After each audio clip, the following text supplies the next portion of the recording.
उत्तर भारत के एक छोटे से गांव सुखपुरा में रहता था एक सीधा सादा युवक मोहन। माता पिता के गुजर जाने के बाद वह अपने चाचा चाची गिरधारी और सुनीता के घर पर रहता था। मोहन हर सुबह खेत से सब्जियां तोड़कर बाजार में बेचने जाता था। शाम को मोहन सब्जियां बेचकर घर लौटा। चाची सुनीता उत्सुकता से दरवाजे पर खड़ी थी। अरे मोहन, आ गया तू? कितनी देर लगा दी? चल सब्जी के पैसे निकाल जल्दी से। हाँ चाची, ये लीजिए। ये क्या मोहन, इतने कम पैसे? तू तो भरी टोकरी ले गया था, दाम ठीक से नहीं लगाए क्या? लगाए तो थे चाची, पर कुछ लोगों के पास पैसे नहीं थे तो मैंने उन्हें उधार पर सब्जी दे दी। यह सुनकर सुनीता का गुस्सा 7वें आसमान पर पहुंच गया। उधार? तुझे अकल है कोई? तेरे चाचा बीमार पड़े हैं, घर में पैसों की तंगी है और तू मुफ्त में सब्जी बांट आया। आज तक तेरे चाचा ने किसी को उधार नहीं दी और तू? माफ कर दो चाची, मुझे पता नहीं था। पर चिंता मत करो, वो लोग रोज मंडी आते हैं, पैसे लौटा देंगे। हाय राम, कैसा भोला है ये लड़का। आजकल कोई किसी को पैसे नहीं लौटाता, समझा? तू बेवकूफ है, बस इतना ही समझ ले। इतना भोलापन भी बुरी बात है जो अपना ही नुकसान कर बैठे। सुनीता ने एक गहरी सांस ली और स्वर में थोड़ी नरमी लाते हुए असली मुद्दे पर आ गई। मोहन, तू अब बच्चा नहीं रहा। तेरी उम्र के लड़कों के तो बच्चे भी हो गए। मैं कब तक तेरी गलतियां ढकती रहूंगी? जा मुंह हाथ धो ले, खाना लगाती हूँ। कुछ दिन बीत गए। गिरधारी की तबीयत ठीक हो गई। एक दिन सुनीता की पुरानी सहेली कमला घर आई। अरे सुनीता, मोहन के लिए एक रिश्ता लाई हूँ। लड़की बहुत सुंदर है पर घर गरीब है, दहेज कम ही देंगे। बोल तो आगे बात बढ़ाऊं? हाँ हाँ कमला, बिल्कुल। हमें भी मोहन की शादी करनी है, उम्र हो गई उसकी। और वैसे भी वो भोला है। समझदार बीवी मिलेगी तो सब ठीक हो जाएगा। हमें कोई ऐतराज नहीं। गरीब है तो क्या, जो देंगे वो ठीक है। सुनीता ने मोहन को बुलाकर खबर सुनाई। मोहन, तेरे लिए बहुत अच्छा रिश्ता आया है। कल ही लड़की देखने जाएंगे और हो सके तो सगाई भी पक्की कर देंगे। फिर सुनीता ने अपनी असली मंशा साफ कर दी। सुन मोहन, एक बात साफ कर दूं। हमारा घर एक ही कमरे का है, बहू के लिए जगह नहीं। शादी के बाद तू गांव के बाहर वाली अपनी जमीन पर खुद का घर बना ले। चाचा कब तक सबका पेट पालेंगे? वो जमीन तेरे हिस्से की है, खुद संभाल। मैं नहीं चाहती लोग कहें कि हमने तेरा हक छीन लिया। जी चाची, जैसा आपको ठीक लगे। कुछ ही दिनों में मोहन की शादी रीना नाम की लड़की से हो गई। दोनों गांव के बाहर उस छोटे से घर में रहने लगे। रीना बहुत सुंदर थी। रीना, मुझे यकीन नहीं होता कि मेरी शादी तुम जैसी सुंदर लड़की से हुई है। मैं तो तुम्हारे लायक भी नहीं हूँ, फिर भी तुमने मुझसे शादी की। मैं बहुत खुशनसीब हूँ। लगता है जैसे मुझे नई जिंदगी मिल गई हो। मोहन खेत में दिन रात मेहनत करता और दोनों प्रेम पूर्वक जीवन बिता रहे थे। कुछ दिन बाद एक शाम रीना अपनी सहेली पूजा से गांव के चौराहे पर बात कर रही थी। तभी उसकी नज़र शहर से आए एक युवक पर पड़ी जो बहुत आकर्षक दिख रहा था। ये कौन है? हमारे गांव का तो नहीं लगता। अरे रीना, ये तो जमींदार साहब का बेटा है, विक्रम। शहर में रहता है, बहुत रईस है। गांव की सारी लड़कियां इस पर फिदा हैं। पूजा ने रीना की तरफ देखा और तंज भरी मुस्कान के साथ कहा, सच में तुम कितनी सुंदर हो रीना। ऐसा लड़का तो नसीब वालों को मिलता है। मुझे तो लगता है तुम्हारी शादी मोहन से नहीं, विक्रम जैसे किसी लड़के से होनी चाहिए थी। बुरा मत मानना, पर तुम दोनों की जोड़ी थोड़ी अजीब लगती है। खैर, नसीब में जो लिखा था वही मिला। यह बातें सुनकर रीना के मन में कुछ हलचल मच गई। वह विक्रम को देखती रही जब तक वह नजरों से ओझल नहीं हो गया। घर लौटकर भी रीना के दिमाग में सिर्फ विक्रम का चेहरा घूमता रहा। पूजा सही कह रही थी। कहाँ मैं और कहाँ मोहन। मेरी शादी तो किसी विक्रम जैसे लड़के से होनी चाहिए थी। कितना रईस है वो, कितना सुंदर। काश मेरी शादी उससे हुई होती तो मैं भी शहर में राज करती, किसी चीज की कमी नहीं रहती। रीना इन्हीं ख्यालों में खोई थी, तभी मोहन खेत से लौट आया और उसे चुपचाप बैठा देख पास आया। क्या बात है रीना, किस सोच में डूबी हो? कुछ परेशानी है क्या? मुझे बताओगी नहीं? कुछ नहीं जी, मैं तो बस आपका इंतजार कर रही थी। रात गहरी हो चुकी थी। मोहन को नींद नहीं आ रही थी। रीना का उदास चेहरा उसकी आंखों के सामने घूम रहा था। वह सोच में पड़ गया, कहीं कुछ गड़बड़ तो नहीं। पर फिर खुद को समझाते हुए उसने आंखें बंद कर ली। दूसरे दिन सुबह रीना ने खुद ही बात शुरू की। जी सुनिए, मैं रात भर सोचती रही, आप खेत में इतनी मेहनत करते हो, फिर भी कमाई इतनी कम होती है कि घर का गुजारा भी मुश्किल से होता है। मैं सोच रही थी मैं भी कुछ काम कर लूं। मेरी सहेली पूजा बता रही थी कि जमींदार साहब के घर काम करने वाली की जरूरत है। अगर आप हाँ कहें तो। नहीं रीना, तुम कहीं नहीं जाओगी। कमाना, मेहनत करना ये मेरा काम है। तुम्हें किसी चीज की कमी नहीं रहेगी, मैं हूं ना। आप गलत समझ रहे हैं जी, मुझे अभी कुछ नहीं चाहिए। मैं तो भविष्य की सोच रही थी। आने वाले बच्चों के लिए अगर हम अभी से थोड़ा थोड़ा जोड़ लें तो कितना अच्छा होगा। और मैं दिन भर घर में खाली बैठी क्या करूंगी? थोड़ा बाहर काम करूंगी तो 2 पैसे और आएंगे। मना मत करो, मान जाइए। मोहन को रीना की बातों में सच्चाई और अपनेपन का एहसास हुआ। उसने सोचा उसकी पत्नी कितनी समझदार है, परिवार के बारे में सोचती है। आखिरकार वह मान गया। ठीक है रीना, अगर तुम्हारा मन है तो जाओ, पर ध्यान रखना अपना। दूसरे दिन रीना जमींदार के घर पहुंची। जमींदार साहब घर पर नहीं थे, सिर्फ विक्रम था जो आंगन में बैठा अखबार पढ़ रहा था। रीना को देखते ही वह चौंक गया। नमस्ते जी, मेरा नाम रीना है। सुना है यहाँ खाना बनाने और घर के काम के लिए किसी की जरूरत है, मैं उसी के लिए आई हूँ। विक्रम रीना की सुंदरता देखकर कुछ पल के लिए ठहर गया, फिर खुद को संभालते हुए बोला, पिताजी तो घर पर नहीं हैं, पर एक बात बताओ, तुम तो किसी अच्छे घर की लगती हो, तुम्हें काम करने की क्या जरूरत? रीना ने एक गहरी सांस ली, जैसे कोई पुराना दर्द याद आ गया था, और झूठी कहानी बुनना शुरू किया। मैं अच्छे घर की लगती हूँ साहब, पर हूँ नहीं। मेरे घर वालों ने मेरी शादी एक बहुत गरीब और कमजोर सोच वाले आदमी से कर दी। घर में इतनी तंगी है कि 2 वक्त की रोटी भी मुश्किल से जुटती है। जो थोड़े पैसे आते हैं वो शराब में उड़ा देते हैं, और जब मैं कुछ कहती हूँ तो मुझ पर हाथ भी उठाते हैं। यह सुनकर विक्रम के चेहरे पर गुस्सा और सहानुभूति दोनों आ गए। क्या तुम जैसी सुंदर औरत के साथ कोई ऐसा कैसे कर सकता है? उस आदमी को शर्म नहीं आती? सच में तुम्हारी किस्मत बहुत खराब निकली। तुम बिल्कुल चिंता मत करो, मैं पिताजी से बात करूंगा, तुम्हें काम मिल जाएगा। और सुनो, आज के बाद अगर उस आदमी ने तुम पर हाथ उठाया तो सीधा मेरे पास आना, मैं पंचायत तक मामला ले जाऊंगा। रीना ने मन ही मन मुस्कुराते हुए सोचा, हुई ना बात, यही चाहती थी मैं। इसके दिल में मेरे लिए हमदर्दी भी जग गई। अब इसके करीब आने में देर नहीं लगेगी। अगले दिन से रीना जमींदार के घर काम करने जाने लगी। हर दिन वह मोहन के बारे में नई नई झूठी बातें बनाकर विक्रम को सुनाती, उसकी सहानुभूति और बढ़ाती। विक्रम भी धीरे धीरे रीना की सुंदरता और बातों में फंसने लगा। कुछ ही हफ्तों में दोनों एक दूसरे के बहुत करीब आ गए और गांव की नज़रों से दूर मिलने भी लगे। एक दिन शाम को मोहन खेत से लौटते वक्त रास्ते में उसे जमीन पर पड़ी एक कपड़े की पोटली मिली। उसने उसे उठाया और ध्यान से देखा। ये किसकी पोटली होगी यहाँ? देखने से तो लगता है कुछ कीमती है इसमें। चलो थोड़ी देर यहीं रुक जाता हूँ, शायद कोई इसे ढूंढता हुआ आ जाए। मोहन काफी देर तक वहां रुका रहा, पर कोई नहीं आया। अंधेरा होने लगा था, इसलिए वह पोटली उठाकर घर ले आया। रीना ने उसे देखते ही पूछा, ये पोटली किसकी है? इसमें क्या रखा है? खोलकर देखो ना, शायद पैसे हों। नहीं रीना, ये मेरी नहीं है। इसे खोलने का हमें कोई हक नहीं। कल गांव में पूछता हूँ, जरूर इसका मालिक मिल जाएगा। जरा सोचो, अगर तुम्हारी कोई कीमती चीज खो जाए और कोई उसे रख ले तो तुम्हें कैसा लगेगा? मुझे किसी की बद्दुआ नहीं चाहिए।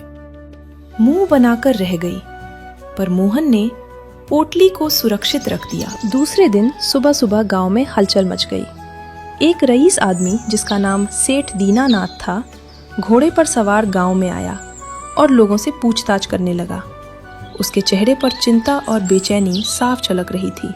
भाइयों, किसी को रास्ते में कोई पोटली मिली हो तो मुझे बताए। उसमें मेरी बहुत कीमती चीजें हैं। जो भी मुझे वो पोटली ढूंढ कर देगा, मैं उसे बहुत बड़ा इनाम दूंगा। यह बात मोहन के कानों तक पहुंची। वह बिना एक पल सोचे दौड़ता हुआ सेठ के पास पहुंचा। सेठ जी, आपकी पोटली मेरे पास है। कल शाम मुझे रास्ते में मिली थी। मैं वहां बहुत देर तक रुका, पर कोई आया नहीं, तो मैं उसे घर ले गया। आप चिंता मत करिए, मैंने उसे खोलकर भी नहीं देखा। यह सुनते ही सेठ दीनानाथ के चेहरे पर जैसे जान आ गई। उसकी आंखों में आंसू आ गए। सच में? भगवान का लाख लाख शुक्र है। बेटा, चलो मेरे साथ, मुझे वो पोटली दिखाओ। सेठ ने उसे खोलकर देखा। उसमें कीमती गहने और कुछ जरूरी कागजात थे। सब कुछ वैसा ही जैसा था। बेटा, तुमने तो मेरी जान बचा ली। इसमें मेरी बेटी की शादी के गहने हैं और कुछ बहुत जरूरी कागजात भी। आज के जमाने में ऐसी ईमानदारी देखने को नहीं मिलती। तुम जो मांगोगे मैं देने को तैयार हूँ। बोलो, क्या चाहिए तुम्हें? नहीं सेठ जी, मुझे कुछ नहीं चाहिए। आपकी चीज आप तक पहुंच गई, मेरे लिए इतना ही काफी है। मैं बस अपना फर्ज निभा रहा था। सेठ ने बार बार आग्रह किया, पर मोहन टस से मस नहीं हुआ। ठीक है बेटा, मैं तुम्हारे आत्मसम्मान को ठेस नहीं पहुंचाऊंगा, पर एक बात याद रखना, जिंदगी में कभी भी किसी भी चीज की जरूरत पड़े तो सीधे मेरे पास आना। मैं कभी मना नहीं करूंगा, ये मेरा वादा है। जी सेठ जी, जरूर। बहुत बहुत धन्यवाद। सेठ दीनानाथ चला गया। थोड़ी देर बाद रीना घर लौटी तो मोहन ने उसे सारी बात खुशी खुशी बताई, पर रीना का चेहरा सुनकर उतर गया। क्या आपने मना कर दिया? इतना बड़ा सेठ खुद पैसे देने को तैयार था और आपने ठुकरा दिया। आजकल कोई किसी की मदद नहीं करता और आपने बिना खोले ही उसकी अमानत लौटा दी। जरूर उसमें कुछ बहुत कीमती था, इसीलिए वो इनाम देने को तैयार था। नहीं रीना, मुझे कोई इनाम नहीं चाहिए था। जो मेरा फर्ज था मैंने किया। उस पोटली पर मेरा कोई हक नहीं था, तो मैं उसे कैसे रखता। चलो, अब इस बारे में मत सोचो, जल्दी से खाना बना दो, बहुत भूख लगी है। रीना मन में खींचती रही, पर कुछ बोली नहीं। शाम को वह विक्रम से मिलने गई और सारी बात बताई। विक्रम का चेहरा परेशानी से भरा हुआ था। रीना, मैं बहुत बड़ी मुसीबत में हूँ। समझ नहीं आ रहा क्या करूँ। मैंने शहर में एक बड़ा व्यापार शुरू किया था पिताजी से पैसे लेकर, पर वो व्यापार डूब गया। अब मैंने दोबारा एक नया व्यापार शुरू किया है, पर उसके लिए पैसों की सख्त जरूरत है और पिताजी अब देने से मना कर रहे हैं। विक्रम ने रीना का हाथ पकड़ा। उसकी आंखों में झूठी मगर गहरी उम्मीद झलक रही थी। रीना, एक बार ये व्यापार चल जाए तो मैं तुम्हें इस गांव से निकालकर शहर ले जाऊंगा। तुम वहां रानी की तरह रहोगी, हर सुख सुविधा होगी, नौकर चाकर होंगे। तुम्हारी जगह इस गांव में नहीं, शहर की हवेली में है। पर अभी रास्ते में बहुत मुसीबतें आ रही हैं। बताओ ना, कितने पैसों की जरूरत है? मैं कुछ भी करूंगी, पर तुम्हारे लिए पैसे लाऊंगी। फिर तो हमारी ऐश ही ऐश है। दोनों ने मिलकर मोहन से पैसे ऐंठने की एक चाल बनाई। रीना उदास चेहरा बनाकर घर लौटी। जी सुनिए, मुझे 5,000 रुपए की जरूरत है।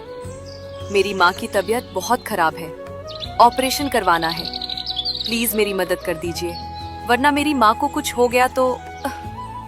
मोहन घबरा गया, पर उसके पास इतने पैसे नहीं थे। रीना, मेरे पास तो इतने पैसे नहीं हैं, मैं कहाँ से लाऊं? आप उस सेठ जी के पास क्यों नहीं जाते? वो तो कह रहे थे कि कभी भी जरूरत पड़े तो आना। अभी हमें सच में बहुत जरूरत है। नहीं रीना, ये ठीक नहीं लगता। मैंने उनकी मदद किसी बदले के लिए नहीं की थी। अगर पैसे लेने ही होते तो उसी दिन ले लेता। रीना ने रोने का नाटक तेज कर दिया और मोहन का दिल भावनाओं में बह गया। तो आप अपने आत्मसम्मान के लिए मेरी माँ को मरने देंगे? बाद में पछताओगे तो कुछ नहीं होगा। मोहन का दिल पसीज गया। वह अगले ही दिन सेठ दीनानाथ के घर गया। मोहन भारी मन से सेठ दीनानाथ के घर पहुंचा। उसका सिर झुका हुआ था, मानो किसी अपराध का बोझ लेकर आया हो। सेठ ने उसे देखते ही गर्मजोशी से बुलाया। अरे मोहन, आओ आओ बेटा, कैसे आए? सब ठीक तो है? मोहन कुछ देर खड़ा रहा, फिर हिचकिचाते हुए बोलना शुरू किया। सेठ जी, मुझे आपसे कुछ मांगते हुए बहुत बुरा लग रहा है। मेरी पत्नी की माँ की तबीयत बहुत खराब है। ऑपरेशन के लिए 5,000 रुपए चाहिए। मैं आपसे मांगना नहीं चाहता था, पर मेरी मजबूरी है। सेठ ने तुरंत मोहन का हाथ पकड़ा। उसकी आंखों में कोई संकोच नहीं था। मोहन, तुम ऐसा क्यों सोचते हो? जब मैं मुसीबत में था, तुमने मेरी मदद की थी। आज तुम मुसीबत में हो, तो मैं तुम्हारी मदद करूंगा। ये कोई एहसान नहीं, ये तो रिश्ता है। रुको, मैं अभी पैसे लाता हूँ। सेठ ने भीतर जाकर 5,000 रुपए लाकर मोहन को दिए। बहुत बहुत धन्यवाद सेठ जी, मैं इसे जल्द से जल्द लौटा दूंगा। लौटाने की कोई जल्दी नहीं बेटा, जाओ अपनी सास का ध्यान रखो। मोहन घर लौटा और पैसे रीना को दे दिए। रीना ने अंदर ही अंदर खुशी से मुस्कुराते हुए पैसे ले लिए। बेवकूफ कहीं का। चल अब अजय, नहीं, विक्रम का काम बन जाएगा।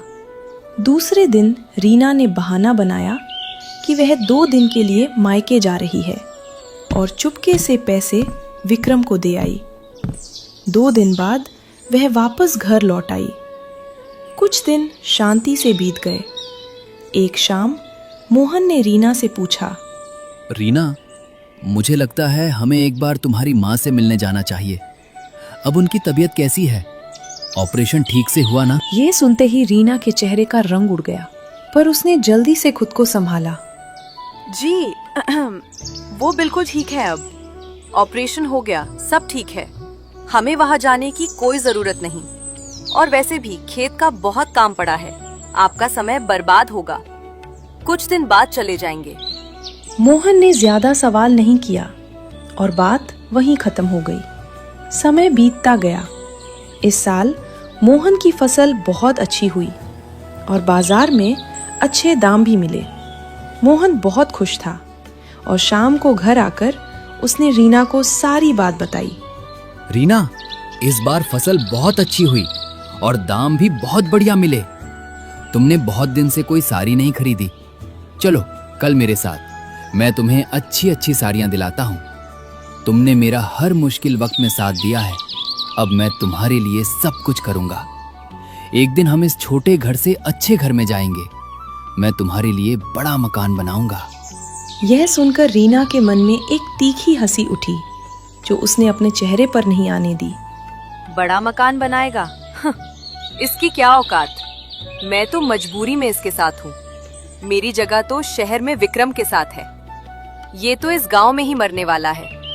बस एक बार विक्रम का काम बन जाए, फिर मैं इससे तलाक लेकर चली जाऊंगी। दूसरे दिन रीना विक्रम से मिली और मोहन की बातें उसे बताईं। यह सुनकर विक्रम के मन में फिर लालच जाग उठा। रीना, मुझे माफ करना, पर मुझे अभी और पैसों की जरूरत है। तुमसे मांगते हुए बुरा लग रहा है, पर मैं मजबूर हूं। ये सब हमारे भविष्य के लिए ही तो है। इस बार मोहन से थोड़े और पैसे ले लो। वादा करता हूं आगे कभी नहीं मांगूंगा। बस हफ्ते भर की बात है, फिर हम दोनों यहां से चले जाएंगे। रीना घर लौटी और एक नई चाल के साथ उदास होकर मोहन के पास बैठ गई। क्या हुआ रीना, बहुत उदास लग रही हो? मेरी बचपन की एक सहेली मिली थी आज। उसके पास इतने सारे गहने थे और मेरे पास कुछ भी नहीं। वो मुझे ताने दे रही थी, कह रही थी कि हमारी औकात नहीं गहने खरीदने की। आपके बारे में भी बहुत बुरा भला कहा। मुझे बहुत बुरा लगा, रोना आ रहा है। मोहन का दिल भर आया। उसने रीना का हाथ पकड़ा। तुम चिंता मत करो रीना, इस बार फसल अच्छी हुई है। मैं तुम्हें गहने दिलाऊंगा। चलो कल मेरे साथ बाजार। नहीं, आप मत आइए। मैं अपनी उसी सहेली को साथ ले जाना चाहती हूँ, ताकि वो देख सके कि हम भी किसी से कम नहीं हैं। उसी के सामने गहने खरीदूंगी, तब उसका मुंह देखने लायक होगा। मोहन सहमत हो गया और रीना को पैसे दे दिए। रीना ने वो पैसे भी विक्रम को सौंप दिए। रीना, ध्यान से सुनो। 2 दिन बाद मैं यहाँ आऊंगा। तुम मुझे गांव के बाहर वाली सब्जी मंडी में मिलना। मैं वहीं से तुम्हें लेकर निकल जाऊंगा। गांव से साथ निकले तो लोगों को शक हो जाएगा। रीना ने सिर हिलाकर हाँ कहा। उसकी आंखों में एक नई जिंदगी का सपना चमक रहा था, लेकिन उसे नहीं पता था कि किस्मत के पन्ने अभी पूरी तरह नहीं खुले थे। तय दिन आ गया। सुबह से ही रीना बेचैन थी। उसने एक पुरानी पोटली में अपने कुछ कपड़े और गहने बांध लिए और दिन भर मौका ढूंढती रही कि कैसे चुपके से घर से निकले। दोपहर को मोहन खेत के काम के सिलसिले में पड़ोस के गांव गया था और शाम तक लौटने वाला था। यही रीना के लिए सही मौका था। बस आज के बाद मुझे इस गांव में, इस घुटन भरी जिंदगी में, इस मोहन के साथ एक पल भी नहीं रुकना। विक्रम मुझे ले जाएगा शहर, वहां मेरी नई जिंदगी शुरू होगी। शाम होते होते रीना घर से निकल पड़ी, यह कहकर कि वह मंदिर जा रही है। वह तेज कदमों से गांव के बाहर सब्जी मंडी की तरफ बढ़ी। वहां पहुंचकर उसने इधर उधर देखा, पर विक्रम वहां नहीं था। वह एक पेड़ की छाया में खड़ी होकर इंतजार करने लगी। कुछ देर बाद विक्रम वहां पहुंचा, पर उसके चेहरे पर वो पहले जैसी चमक नहीं थी। वह घबराया हुआ और परेशान लग रहा था। विक्रम, आ गए तुम? चलो अब निकलते हैं ना। मैं तैयार हूँ, सब कुछ ले आई हूँ। विक्रम ने रीना का हाथ नहीं पकड़ा। उसने एक गहरी सांस ली और इधर उधर देखा, जैसे कोई उसे देख तो नहीं रहा। रीना, मुझे माफ कर दो। मैं तुम्हें शहर नहीं ले जा सकता। रीना के पैरों तले जमीन खिसक गई। उसका चेहरा सफेद हो गया। क्या मतलब है तुम्हारा? तुमने तो कहा था, तुमने वादा किया था कि... विक्रम ने एक कड़वी हंसी हंसी, जिसमें कोई प्यार नहीं था, सिर्फ तिरस्कार था। अरे रीना, वो सब तो बातें थीं। मैं तुमसे शादी करूंगा, सोचा भी कैसे तुमने? मेरे पिताजी ने पहले से ही शहर में एक बड़े व्यापारी की बेटी से मेरा रिश्ता तय कर दिया है। अगले महीने मेरी शादी है। और तुम तो एक गांव की औरत हो, किसी और की बीवी। तुमसे तो मैंने सिर्फ टाइम पास किया, और हाँ, पैसों का भी बहुत फायदा हुआ मुझे। इसके लिए शुक्रिया। रीना ये सुनकर सुन्न हो गई। उसकी आंखों में आंसू आ गए, पर इस बार वो आंसू नकली नहीं थे। विक्रम, तुमने मुझे धोखा दिया। मैंने अपने पति को धोखा दिया, उसके भरोसे को तोड़ा, उसका सारा पैसा तुम्हें दे दिया, सिर्फ तुम्हारे लिए। और तुम कह रहे हो ये सब सिर्फ टाइम पास था। जिंदगी में सब कुछ इतना सीधा नहीं होता रीना। अब घर जाओ, अपने उस भोले पति के पास, जो शायद अब भी तुम्हारा इंतजार कर रहा होगा। और हाँ, उससे ये सब मत बताना, वरना तुम्हारा ही नुकसान होगा। विक्रम वहां से चला गया बिना पीछे देखे। रीना वहीं जमीन पर बैठ गई। उसके हाथ कांप रहे थे, आंसू रुक नहीं रहे थे। उसे एहसास हुआ कि उसने कितनी बड़ी गलती की थी। मैंने क्या किया? मैंने एक ऐसे इंसान को धोखा दिया जो मुझे सच्चे दिल से प्यार करता था, जो मेरी हर बात मानता था, जिसने कभी मुझ पर शक नहीं किया। और मैं एक ऐसे आदमी के पीछे भागी जिसने मुझे कभी सच्चा प्यार ही नहीं किया। अब मैं घर जाकर मोहन का सामना कैसे करूंगी? रात गहरी हो चुकी थी। रीना भारी मन से घर लौटी। मोहन भी अभी अभी पहुंचा था और उसे न देखकर परेशान हो रहा था। रीना, कहाँ चली गई थी तुम? मैं कितना परेशान हो गया था। इतनी रात को मंदिर में इतनी देर। रीना मोहन को देखकर रुक गई। उसके मन में अपराध और शर्म की भावनाएं उमड़ पड़ी। उसने सोचा था आज वह इस घर को हमेशा के लिए छोड़ देगी, पर अब वह वापस आ गई थी, टूटी हुई, अकेली और शर्मसार। मोहन, मुझे माफ कर दो। मुझसे बहुत बड़ी गलती हो गई। क्या हुआ रीना? तुम रो क्यों रही हो? क्या गलती? तुम मुझे बताओ तो, मैं हूं ना। रीना ने अपना चेहरा हाथों में छिपा लिया। उसके भीतर एक संघर्ष चल रहा था, सच बताए या झूठ बोलकर बात टाल दे। पर मोहन की आंखों में जो प्यार और भरोसा था, उसने रीना के दिल को और भी ज्यादा तोड़ दिया। मोहन, मैंने तुमसे झूठ बोला। मेरी माँ बीमार नहीं थी। वो सारे पैसे जो तुमने सेठ जी से लिए थे, वो मैंने एक दूसरे आदमी को दे दिए।